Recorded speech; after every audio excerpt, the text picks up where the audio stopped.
Welcome to Two Truth, where we explore controversial topics in religion, philosophy, and history from at least two different perspectives. Definitely today's topic is controversial. It's on God. Is there a God, or is there not a God? Maybe there's more to the question than that. In fact, we'll see today that might not even be the most interesting question that one could even ask. However, that's typically the battlegrounds and how it's drawn, right? Either there is one or there is not. So we're going to look at both sides, of course. That's the nature of this channel. And that's going to require us to look at some sort of definition for what God actually is. When we use this word, what do most people typically have in their minds? And I think that we can outline 13 different points really quickly here, just name them off, that most people have either the majority of these 13, maybe all, in their definition of God, especially if they've been through a enculturation process in the Western world. So, let's define God as a being that is personal, with purpose, perfect in love, perfect in wisdom, perfect in power. Those are big ones right there, right? Normally those are labeled in other ways too, like omnibenevolence, omniscience, and omnipotence. Okay? Continuing on. God is normally understood as both the creator and the sustainer of the universe, as somehow holy or sacred, omnipresent, right, capable of being all places, all times, necessarily existent as a being, so not contingent upon something else, providentially active within history, experienced by humans through religious experiences, the ground of moral norms, in the end, also a guarantee that life has meaning.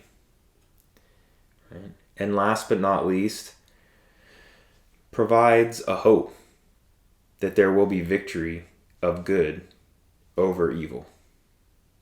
So that list of 13 different characteristics or aspects of God, somewhat borrowed from David Ray Griffin, who's a process theologian. But I do think that it's a good list, and it speaks to what can be called classical theism.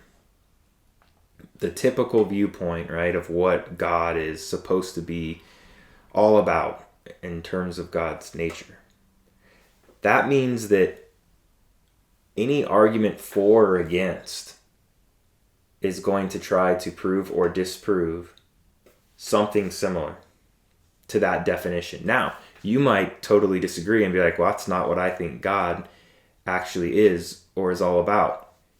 If that's the case for you, I applaud you. I completely can understand that. And at the end of today's episode, we will actually be exploring some of these other questions, right? Different ways of understanding God or God-like beings or entities, okay? But for now, we're going to stick with more traditional definition and some of the classic arguments that might come up on both sides. But I'll try and bring in some different elements so it's not sort of the standard argument that maybe some of you have heard. I'll try to get into some nuances as we move forward. So let's look at the for God's existence side of things. there are generally two classes of arguments. One is going to be called ontological arguments. Those are arguments where you do not need to dwell on observations of nature and necessarily looking at like causation.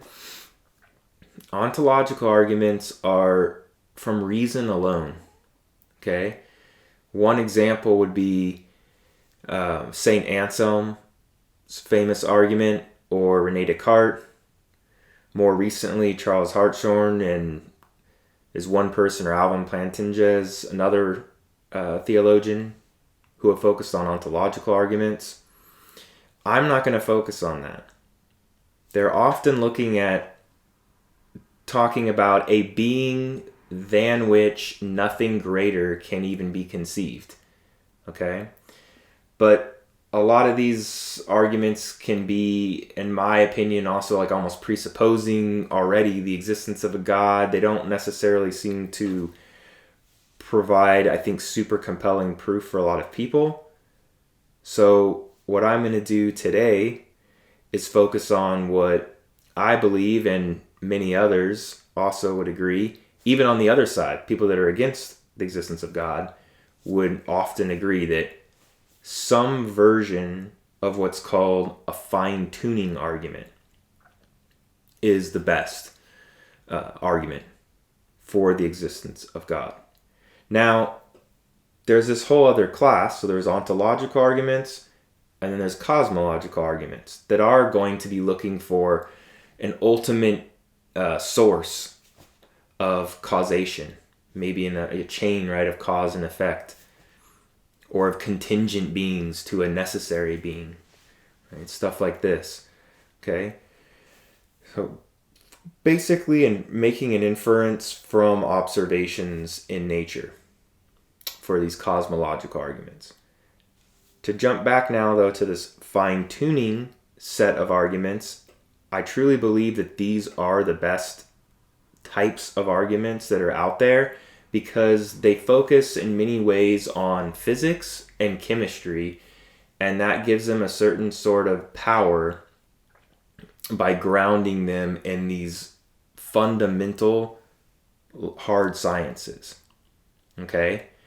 Now, fine-tuning can probably guess that by using those words, the suggestion is that there's some sort of creator, some entity, a god, or it's even could be proposed that if, part of a simulation or something like this, that it could be some other beings, but that's not really critical here.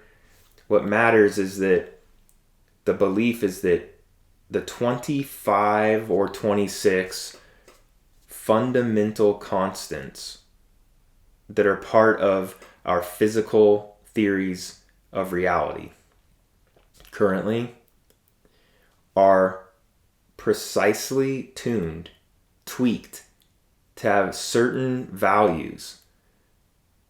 And if they didn't have these almost exact values, then there would be no possibility for things like star formation, planet formation, any type of like carbon-based life forms. That's what essentially these fine-tuning arguments are going to be all about.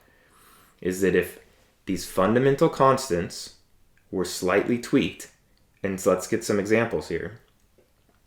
The strength of the nuclear force, the strong nuclear force, right? One of these fundamental forces. If it was a little bit stronger, there'd be a problem. If it was a little bit weaker, there'd be a different problem, right? We wouldn't be able to create certain fundamental atoms, molecules, if you alter the strong nuclear force ever so slightly. Now, this has been argued back and forth between both sides of this. The people that are more fans of fine-tuning arguments have tried to suggest in a specific argument called the diproton argument, that if there was even a 2% difference from current values of the strong nuclear force, that effectively the universe would be radically different. Then there wouldn't really be anything. Basically, there wouldn't be any life, there wouldn't be any star formation, and it would be really much of a story about nothing. Right? That's just something to do with a strong nuclear force. There's also the issue of gravity. Okay? If gravity was significantly weaker, there'd be, again, no chance for star formation or for planetary accretion disks, right, to make solar systems. There'd be no ability for living bodies to hold together sufficiently. Right? If it was significantly stronger, right, the force of gravity, then you'd have a situation just on the opposite end where complex life wouldn't be able to evolve. Okay? The cosmological constant, dark energy, has a very specific value, a slightly positive value. And if this was different, if you didn't have any sort of dark energy, then, the universe wouldn't be expanding, and potentially under the force of gravity, if it was tweaked, it would collapse back on itself earlier, and you'd have no stars, no planets, or you'd have them for an insufficient length of time. Stuff like this. Okay? Even the number of spatial dimensions. That we have 3 spatial dimensions and 1 dimension of time. If you had only 2 dimensions in some flatland scenario, you would not be able to have life, as we know. If you had more dimensions, more spatial dimensions, again, it's been proposed by people like Martin Rees, for example, that you couldn't have life that would develop. Time, if there were more different time dimensions, that would throw everything into complete chaos as well. So we have this situation in the universe that we're in where all these different elements, mainly to do with like the atomic structure, with the nucleus, with protons and with electrons and the forces that bind them, that if you minutely alter them, make them a little bit stronger, a little bit weaker, things are basically going to fly apart or crush down, right, together, and not allow for greater complexity to come about. That's sort of like the radical oversimplification of all these different types of fine-tuning arguments, of which there are numerous, and I do think that taking them together as a cumulative argument is very strong. I would say it's the best that you can get now, argument that's currently in existence for there being some sort of God. Now, again, remember, our definition of God had 13 different elements to it. None of this about God being like perfectly loving, or even all knowledge or something like this. It's not proven, or a ground of moral norms.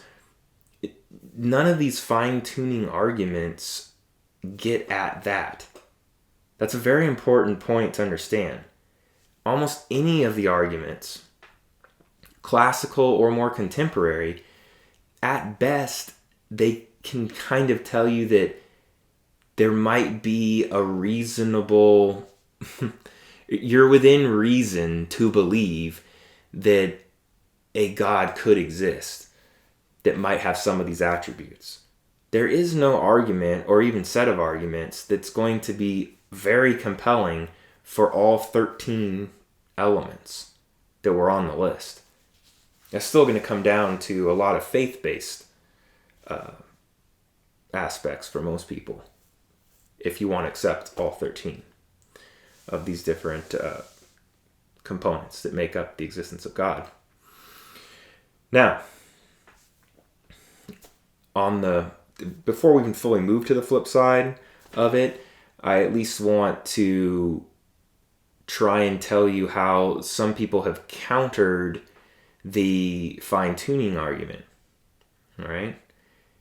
If there are multiple universes, right, a multiverse, which is completely plausible, a lot of people have moved to believing that for various reasons. So if you accept that there is some type of multiverse, again, there's actually numerous varieties of multiverses, which we're not going to get into. But if you accept that there are possibly, like say in string theory, 10 to the power 500, right? It's a massive number. Universes, each universe with a slightly different set of values for some of these fundamental constants in nature, where they're basically just like random, the values. What that means is that like the vast majority of the universes are dead or inert. They certainly don't have life in them. We are having this sort of conversation, filming something. We are intelligent beings. We happen to have won the ultimate lotto, more or less, right, of random chance. And that's the way around, one way around the fine-tuning argument. Okay, is to say that, well, it might seem like things are specifically tuned, and when you ask, like, well, what are the odds that stuff could be, that many factors could be tuned, because it is very compelling, the answer here is going to be, okay, well, trillions, right, of different universes, all with different values. Chance, 1 or 2, 3, something like that, right, are going to be suitable for intelligent life to develop, and we're in it, sort of deal. So that's a possible argument that can be thrown back at the people that are trying to use the fine-tuning argument. Okay, so the multiverse can be sort of like a counter to the fine-tuning argument. Now, trouble with multiverse is, how scientific is it really? How testable is it really? Furthermore, if you have some understanding of a multiverse where you're basically suggesting that effectively almost anything that could possibly come about or exist does in some different universe, it also starts to sound like, well, I could understand it's plausible that there could be a being that is like our definition of God. We're in a universe where you've got people that seem to believe that there is this type of entity, so why is it not in this universe? I mean, it's just kind of like a back and forth, dance between these two groups, atheist versus theist, right? So let's actually take a look at the flip side now, right? Let's see what the atheists have to say. Why should we not believe that there is a God that's like our definition with our 13 different points? The main argument that you hear again and again and again, the problem of evil. Okay? It runs kind of like this.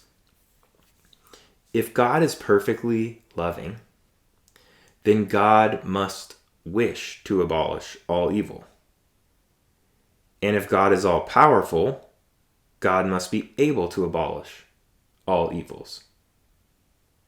But clearly, gross evils exist, right? Horrible, heinous evils exist. Therefore, God cannot be both omnipotent and perfectly loving. That's key. A lot of times with these arguments, people get it wrong. They're like, well, the problem of evil is compelling, therefore I give up, right? Like there is no God or whatever. It's not an argument that's disproving God. It's an argument that is showing that there are logical inconsistencies and flaws in the definition that most people have for God. by suggesting that God must be both all-powerful and all-loving. The argument is essentially telling you that you must abandon one or both, but at least one, or modify, if not fully abandon, one of these issues. So you have to either say God is not omnipotent or God is not all-loving, which is a problem for a lot of theists because they're like, hey, I don't want to alter my definition, right, of God at all. So I reject it. I reject one or more of the premises, and that's it. They might not find it very compelling, but generally this has been the most compelling argument against not really against the existence of God, but against the definition that most people have for what God should be like, right? So, problem of evil, the main argument that you'll get against the existence of God. Now, here's another one you don't hear as frequently. A couple ways you could define this. It's an argument about conflicting religious truth claims.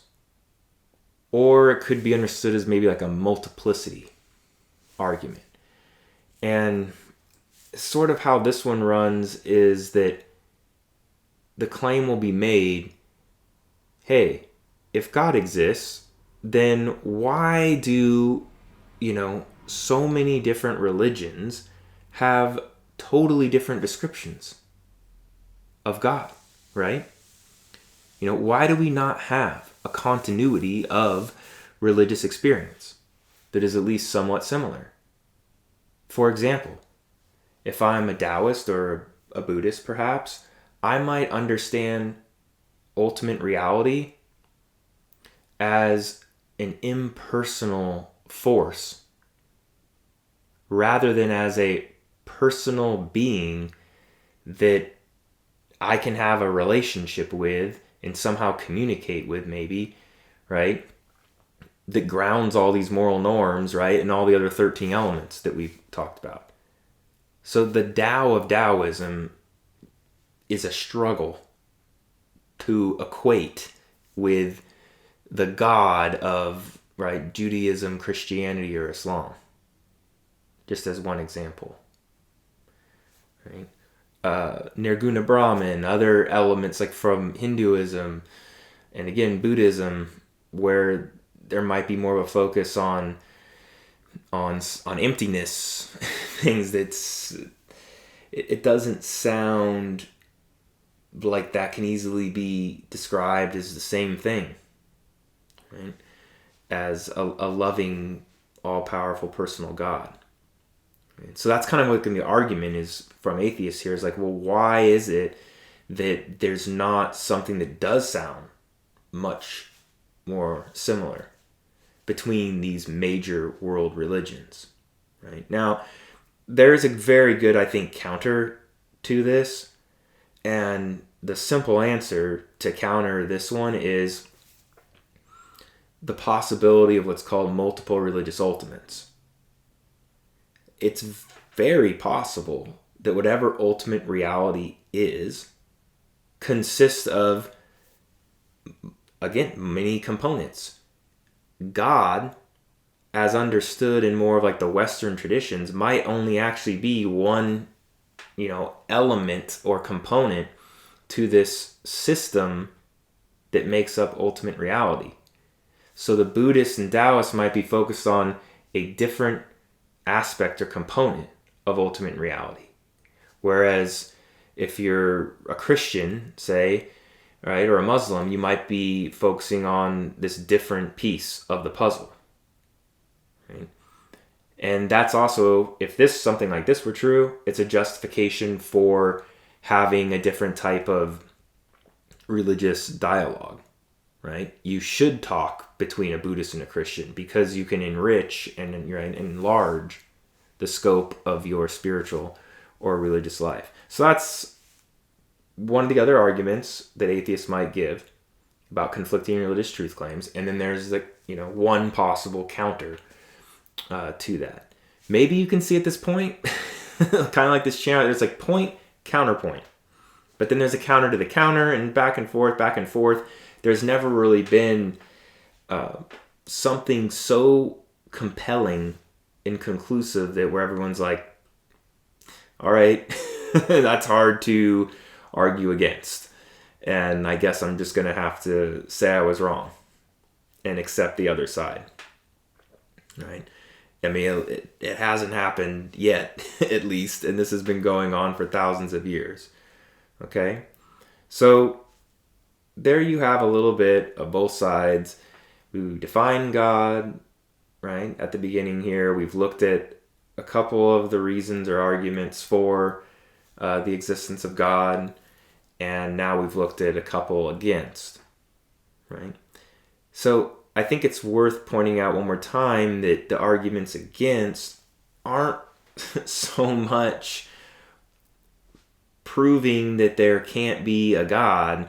They're showing that there's, conflict between these different attributes that people normally use to define God. And that brings us to the last part for today, which I want to look at, which is a lot of people that are atheists, should they really even call themselves atheists yet? Or maybe just stick with an agnostic label? Because you haven't disproven the possibility of God, even if you've discredited this standard viewpoint or definition for what God is like, right? It's a spectrum of how we could understand divinity, right?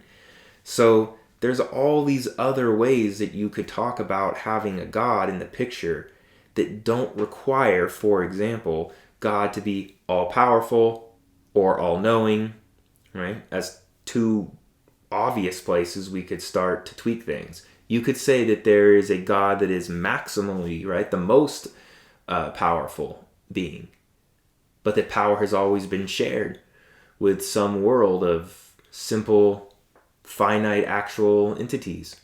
This would be the answer that process theology will give to get out of the problem of evil. Okay? So, are most people that are atheists really atheists or Judeo-Christians? Perhaps they grew up right in an environment of Western monotheism. They didn't like it, a lot of things. They found problems with it, which is understandable. And then, therefore, they just did a pendulum swing to the other side, bypassing the ton of different options, right, that could exist in this whole continuum. I mean, you could be a deist. You could be a pantheist. You can be a panentheist. Okay? You could be a pandeist, for that matter. Or, to get more creative, I think, and more contemporary, you could believe that maybe something like AI in the near future could at least be God-like. In no way are we going to be able to say, like, oh, AI that's around 50 years from now is really God, like we understood God, because it was contingent on us making it, right? It hasn't been around since the beginning of, the Big Bang or before. It wouldn't be able to hit this whole list of 13. But that's why I think we need to look at modifying the question. The question shouldn't just be, is there a God or not, right? I think the question of, is there a God that will emerge, right? Or could there be a God that will emerge in the next 10 years, 20 years, or a God-like being or entity? That's a fascinating question still, right? And one that I think a lot more people might be able to get on board with, as opposed to these classical ways of looking at it. Furthermore, you could even look at it like maybe there was a God at the beginning, and then that God ceased to be, right? So there was a God, but there is not a God now. Maybe something like that's possible, right? Or like a deist believes. Maybe there's a God who just flips a switch in a mechanistic clockwork universe and everything runs by the laws of physics and there are no need for miraculous interventions. Something like that. A different, very wild out there suggestion that I've sort of been researching and looking into and writing about in the last couple years is the idea that you could even get to a God-like being through completely physicalism. The belief that all there are like, atoms and fields and void. There's straight up science, what most physicists would believe to be a physicalist or materialist, okay? You can even arrive at the possibility of a God-like entity through a tremendously large time scale plus random events. Essentially, this would look at something that you've maybe heard of before, a Boltzmann Brane, but often that is brain, B-R-A-I-N, right? This idea that given a near infinite amount of time, that you're going to be able to have what would it look like a reverse, right, of entropy. Right? Entropy typically is this idea that the system's going to consistently trend towards states of disorder, right? Which is why, like in a room like this, the gas, if it was compressed in one corner of a room, a bunch of gas, and then released, it would essentially spread out and fill the entire room.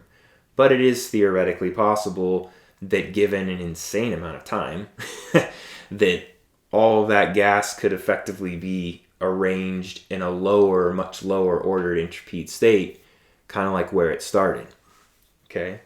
So almost anything could randomly be created given an insane amount of time.